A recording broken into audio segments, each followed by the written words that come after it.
Yeah, actually, we spoke to a couple of students, Steve. First off, though, university officials here confirmed that he was a tenured professor at the ECU College of Business from 2001 until he resigned in 2017. And one of those students that I did speak with described Polito as erratic and even at sometimes vengeful.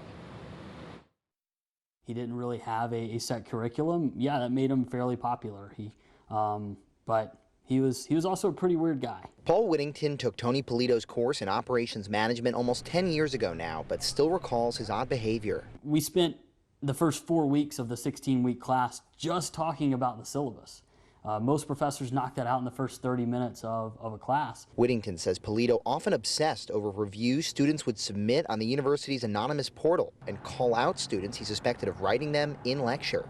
Eyewitness News found Polito's personal website online, which includes a 29-page self-published list of positive reviews he received in his time teaching. One of the things that always stood out to me that made me uncomfortable was he would try to figure out who wrote the negative feedback, and a lot of the negative feedback was shared with us in class. It also includes multiple sections dedicated to Las Vegas, links to hotels, resorts, and travel deals.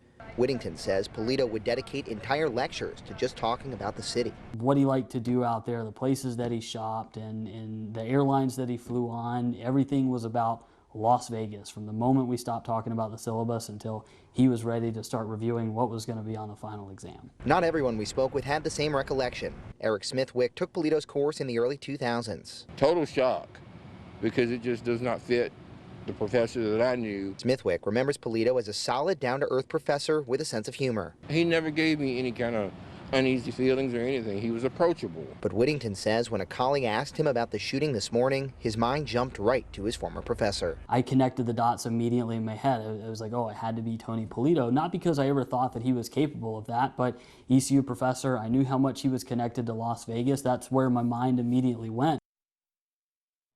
Of course, a lot we still need to learn about that Las Vegas connection. Meantime, I did speak with a couple of professors inside the Department of Marketing and Supply Chain Management. That's where Polito worked. They said that they knew him, but weren't going to comment at this time. I also reached out in writing to the chair of that department.